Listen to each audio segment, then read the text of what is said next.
শেরপুরে বিএনপি ও জামায়াতের সংঘর্ষের ঘটনা ঘটেছে। সংঘর্ষে আহতদের হাসপাতালে চিকিৎসা দেওয়া হয়। গুরুতর আহত তিনজনকে ময়মনসিংহ মেডিকেল কলেজে নেওয়ার পথে ঝিনাইগাতী উপজেলা জামায়াতের সেক্রেটারি রেজাউল করিম মারা যান। শেরপুরের ঘটনা হয়তো ইতিমধ্যে আপনারা জেনে গিয়েছেন, যার কারণে কিন্তু জামাত ইসলাম অবশেষে মাঠে নেমেছে এবং 24 ঘন্টার আলটিমেটাম দিয়েছে। শেরপুরে শ্রীবর্দী উপজেলা জামায়াতের সেক্রেটারি রেজাউল করিমের উপর হামলাকারীদের 24 ঘন্টার মধ্যে আটকের আলটিমেটাম দিয়েছেন জেলা জামায়াতের আমির।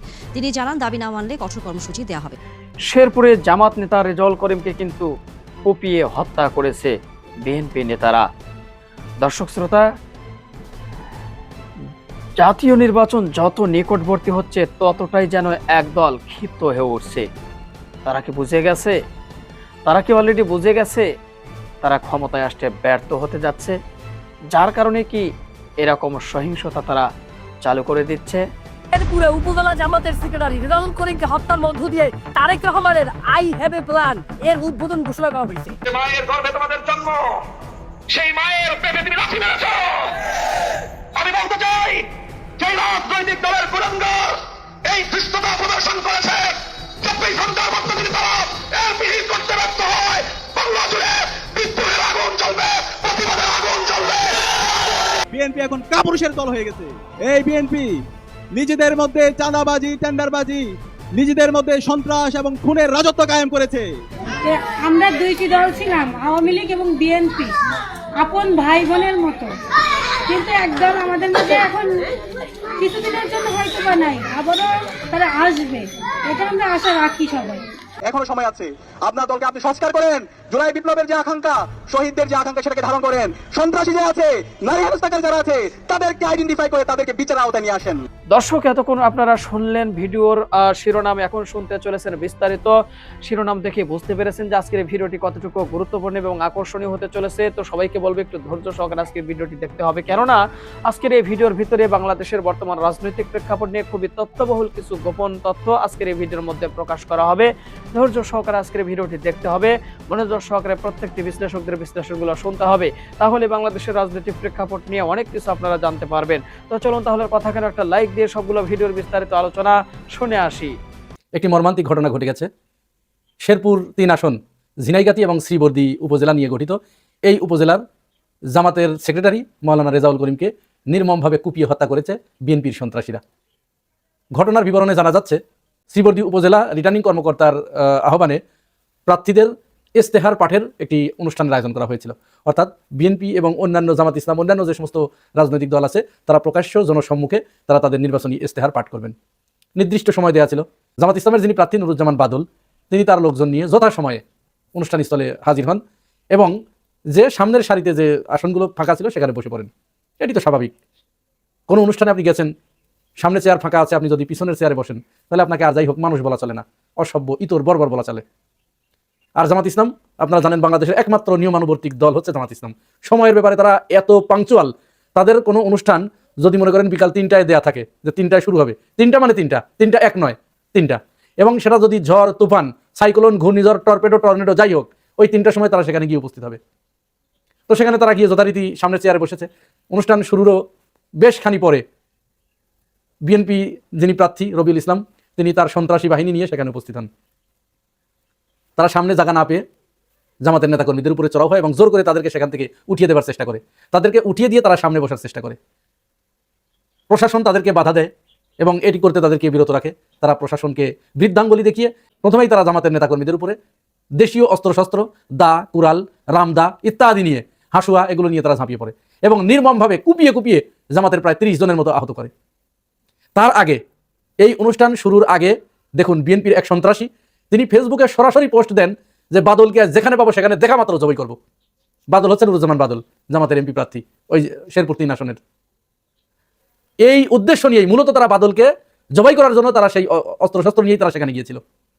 বাদলকে হাতের নাগালে না পেয়ে তারা কাছে জামাতের সেক্রেটারি রেজাউল করিমকে পায়। রেজাউল করিমকে উপর্যুপরি তারা সেখানে কুপিয়ে মারাত্মকভাবে জখম করে এক পর্যায়ে তাকে জবাই করে হসপিটালে নেওয়ার পথেই তিনি মারা যান। এখন সর্বশেষ খবর পর্যন্ত শোনা যাচ্ছে সেখানে প্রায় সেনাবাহিনী সহ 200 জনের মতো আহত। এর ভিতরে 30 জনের অবস্থা খুবই আশঙ্কাজনক। পরিস্থিতি নিয়ন্ত্রণে আনার জন্য সেনাবাহিনী এগিয়ে গেলে বিএনপির সন্ত্রাসীরা সেনাবাহিনীকেও আক্রমণ করে বসে এবং বেশ কয়েকজন সেনাবাহিনীর সদস্য আহত হয়েছেন বলে আমরা জানতে পেরেছি। এই যে ঘটনা, এই ঘটনার মাধ্যমে, এই হত্যার মাধ্যমে বিএনপি কি বার্তা দিল বাংলাদেশের রাজনীতিতে বা পৃথিবীর রাজনীতিতে? বিএনপি কি চাচ্ছে যে মানুষ হত্যা করে, শেখ হাসিনা যেরকম দীর্ঘদিন ধরে হত্যা গুম খুন করে তার মসনদ টিকিয়ে রাখার চেষ্টা করেছিল, সে কিন্তু পারে নাই শেষ পর্যন্ত। আর বিএনপি ক্ষমতার মোহে এত পাগল এবং অন্ধ হয়ে গেছে, এত উন্মাদ হয়ে গেছে যে তারা তাদের নির্বাচনী প্রচারণা শুরুই করলো তারা হত্যা দিয়ে। এবং 2026 সালের ত্রয়োদশ জাতীয় সংসদ নির্বাচনের নির্বাচনী হত্যার প্রথম হত্যাকারী দল হচ্ছে বিএনপি, এবং এই হত্যার শিকার প্রথম শহীদ হচ্ছে মাওলানা রেজাউল করিম। এর আগে 5 আগস্টের পরে ছাত্রদল হত্যার উদ্বোধন করে দিয়েছে তেজগাঁও কলেজে শামীম নামের একটি ছেলেকে, নিরীহ নিরপরাধ একটি ছাত্র, কিন্তু উসমান হাদির আদর্শে সে উজ্জীবিত। তেজগাঁও কলেজের ছাত্রদল দীর্ঘদিন ধরে মাদক, চাঁদাবাজি, ইয়াবা এবং গাঁজার ব্যবসা করে আসছিল। শামীম সেটাকে বাধা দিয়েছিল। শামীমকে তারা নির্মমভাবে আবরার ফাহাদের মতো পিটিয়ে পিটিয়ে হত্যা করেছে। এই মাত্র কয়েকদিন আগে বাংলাদেশের কোনো মিডিয়া এই খবর ধামাচাপা দেওয়ার জন্য সমস্ত চেষ্টা করেছে। আবার এই যে মাওলানা রেজাউল করিমকে হত্যা করলো বিএনপির সন্ত্রাসীরা, কোনো মিডিয়া এ ব্যাপারে সবাই একেবারে একজোট হয়ে তারা খবরটা হাইপ করার চেষ্টা করছে। তাদের এই খবর কোনো মিডিয়ায় নাই, হাতে গোনা 2-1টা মিডিয়া এই খবর দিয়েছে। দেখুন, আওয়ামী লীগ, বিএনপি এবং এই মিডিয়া, সব তো মিডিয়াগুলো তো সব আওয়ামী লীগের। আওয়ামী লীগ পালিয়ে গেছে, বিএনপি এখন তাদের হয়ে সমস্ত কাজ করে দিচ্ছে এবং মিডিয়া তাদেরকে সহযোগিতা করছে। এখানে মিডিয়া জামাতের উপরে প্রতিশোধ নিচ্ছে, কারণ তারা তো জানে শেখ হাসিনা জানে কে শেখ হাসিনাকে দেশ থেকে পালিয়ে যেতে বাধ্য করেছে, কারা, কাদের কারণে শেখ হাসিনা পালাতে বাধ্য হয়েছে। তাহলে তার হাতে বানানো মিডিয়াগুলোকে বলে দিয়েছে। এই মিডিয়াগুলোর একটা ক্ষোভ আছে না, এই মিডিয়াগুলো যে কোনোভাবে উঠে পড়ে লেগেছে জামাতকে শায়েস্তা করার, এবং আওয়ামী লীগকে দিয়ে তো আর সম্ভব না, এখন বিএনপিকে দিয়ে তারা জামাতকে শায়েস্তা করবে। যার কারণে জামাতের নেতাদেরকে হত্যা করা হলো, তারপরেও তাদের এ ব্যাপারে কোনো নিউজ নাই। এমনকি আজকে ডিবিসি চ্যানেল জামাতের এক জায়গায়, সম্ভবত টাঙ্গাইলের এক জায়গায়, জামাতের 30-35 জন নেতাকর্মীরা তারা ভোট চাইতে গেলে বিএনপির সন্ত্রাসীরা তাদেরকে আটক করে তাদেরকে মারধর করে। এক পর্যায়ে তারা একটা নাটক করে, নিজেদের পকেট থেকে টাকা বের করে তারা ভিডিও করে যে এই যে জামাতের নেতারা টাকা দিচ্ছে এই বলে এই খবর তারা সমস্ত মিডিয়াগুলোতে ছাপায়। তো অন্যান্য মিডিয়াগুলো একটু যাদের ভিতরে সামান্য মনুষ্যত্ব আছে, তারা এটা একটু যাচাই বাছাই করে যখন দেখছে ভুয়া, তখন তারা আর এটা প্রকাশ করেনি। কিন্তু ডিবিসি এটা এই নিউজ সমানে প্রচার করতে শুরু করে, যদিও পরবর্তীতে জামাত ইসলাম ডিবিসির নামে মামলা করেছে। তাহলে এটা কি বার্তা দিতে যাচ্ছে বিএনপি?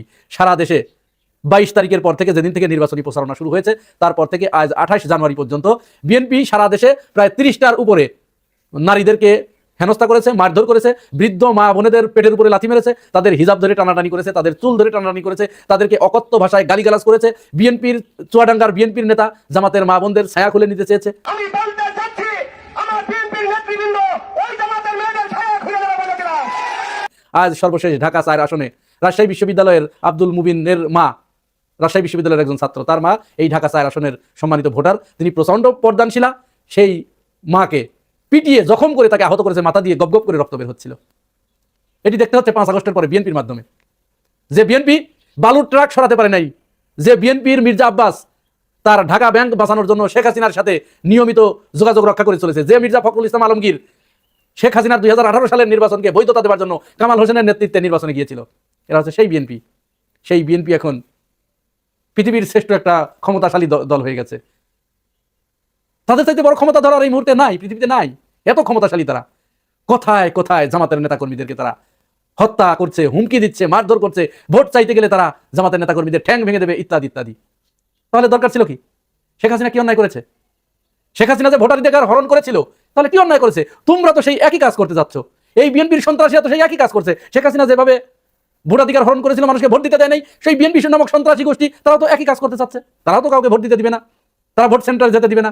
জামাতের লোকজন ভোট চাইতে গেলে তাদেরকে পেটানোর হুকুম দিয়েছে, তাদের ছায়া খুলে নেওয়ার, মা বোনদের ছায়া খুলে নেওয়ার হুকুম দিয়েছে। ওই যে আরেক সন্ত্রাসী নারী, মাফিয়া মব সন্ত্রাসী পাপিয়া, সে কি বলেছে? জামাতের নারী কর্মীরা যেখানে ভোট চাইতে যাবে তাদেরকে 999 ফোন দিয়ে পুলিশে ধরিয়ে দিতে বলেছে তার নেতা কর্মীদের। এই মাফিয়া সন্ত্রাস, এই মব সন্ত্রাস মহিলা। শেরপুরের ঘটনার পর, দ্যাট মিনস বিএনপির নৃশংসতার পর, তারেক রহমানের নির্দেশে বিএনপি শেরপুরে যে অঘটন ঘটিয়েছে, নির্বাচনকে আনুষ্ঠানিকভাবে সহিংস করে তুলেছে। প্রথম লাশ ফেলার ঘটনা যেটা বিএনপি ঘটিয়েছে, তারপর ডক্টর ইউনূস সরকার নড়ে চড়ে বসেছে, এবং আমরা দেখতে পাচ্ছি যে বিএনপির বিরুদ্ধে বাংলাদেশে তোলপাড় এবং জামাতের পক্ষে এক প্রকার গণজোয়ার। শেরপুরের ঘটনার পর যারা শিক্ষিত তরুণদের মধ্যে, সচেতনদের মধ্যে যারা বিএনপি করতে, এখন তারা করে না। এখন বিএনপিকে গালি দেওয়াটাকে তারা ওয়াজিব মনে করছে। আমি বরিশাল থেকে শুরু করে খুলনা, সাতক্ষীরা বিভিন্ন জায়গায় অনেক খবর অলরেডি পেয়েছি যে ছাত্রদল, বিএনপির পথধারী যারা একদিন আগেও ধানের শীষের পক্ষে মাঠে নেমে কাজ করেছেন, তারা এই নৃশংসতা দেখে বিএনপি ধানের শীষ ছেড়ে জামাত ইসলামীতে যোগ দেওয়ার সিদ্ধান্ত নিয়েছেন। কারণ বিএনপির মধ্যে যারা একটু সিভিলাইজড, একটু ভদ্র, তারা দেখছে এই জঙ্গিদের দল, এই জঙ্গলিদের দল, এই অশিক্ষিতদের দল তারা করতে পারে না। যে দলের প্রধানমন্ত্রী ক্যান্ডিডেট ইন্টার পাস, সেই দল কতদূর কি করবে এটা তারা বুঝে গেছে। কার সাথে কি তুলনা করেন? কোথায় ইন্টার পাস আর কোথায় MBBS পাস? আবার প্রধানমন্ত্রী হতে তো একটা যোগ্যতা লাগে। আপনার ম্যানেজমেন্ট ক্যাপাসিটি কি? জীবনে কি একটা প্রতিষ্ঠান চালিয়েছেন? বউ চালিয়েছেন ঠিক মতো? আপনি কি নিয়ন্ত্রণ করার দক্ষতা আছে? আর ডাক্তার শফিকুর রহমান একজন ডাক্তার, অনেকগুলো প্রতিষ্ঠানের প্রধান, তিনি জানেন তার প্রোফাইল কি। বাংলাদেশে বড় বড় অনেক শিক্ষা প্রতিষ্ঠানের সভাপতি, আবার নিজের মেডিকেল কলেজ আছে, নিজের সেবাদানকারী প্রতিষ্ঠান আছে। তো কোথাকার কি তারেক রহমান আর কোথায় ডাক্তার শফিকুর রহমান? তো দর্শক, এই জায়গায় এই তারেক রহমান বাংলাদেশে যে অস্থিতিশীল পরিস্থিতি সৃষ্টি করছেন, বাংলাদেশে এসে লন্ডনের কোকিল বসন্তকালে বাংলাদেশে এসেছে, বসন্ত শেষ হলে আবার চলে যাবে। এই মাল বাংলাদেশে থাকার মাল নয়। আর যারা রাজনীতি করবে তারা দেশে ছিল, আছে এবং থাকবে।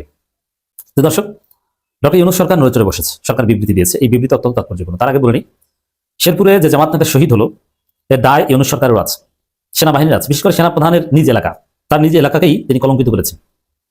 দেখেন, এখানে সুনির্দিষ্টভাবে সুস্পষ্ট এই ঘটনা। এখন তো মিডিয়ার যুগ, তথ্য প্রযুক্তির যুগ। এখন তারেক রহমানের দালাল মিডিয়া চাইলেও সত্যকে গোপন করতে পারে না। যেমন ওই যে কোথায় কি টাঙ্গাইলে না কোথায় যেন জামাতের কোন নেতা বিএনপির লোকজনকে নাকি ঘুষ দিয়েছে, টাকা দিয়েছে, এই নাটক সাজিয়ে কয়েক ঘন্টার মধ্যে ধরা পড়ে গেছে। আপনি নাটক সাজাতে পারেন, কিন্তু আপনি ধরা পড়বেন, এটা মাস্ট। দি ডিসেন্ট আরো অনেক এরকম ফ্যাক্ট চেকিং প্রতিষ্ঠান আছে যারা সত্যমিথ্যা যাচাই করে সিদ্ধান্ত নেয়। তো দর্শক, এই জায়গায় ডক্টর সমস্ত ঘটনা পরিক্রমা এখন যাদের সামনে এসেছে, সেখানে বিএনপি মানে দেশটাকে মামুবাড়ি মনে করে, নিজেদের জমিদারি মনে করে।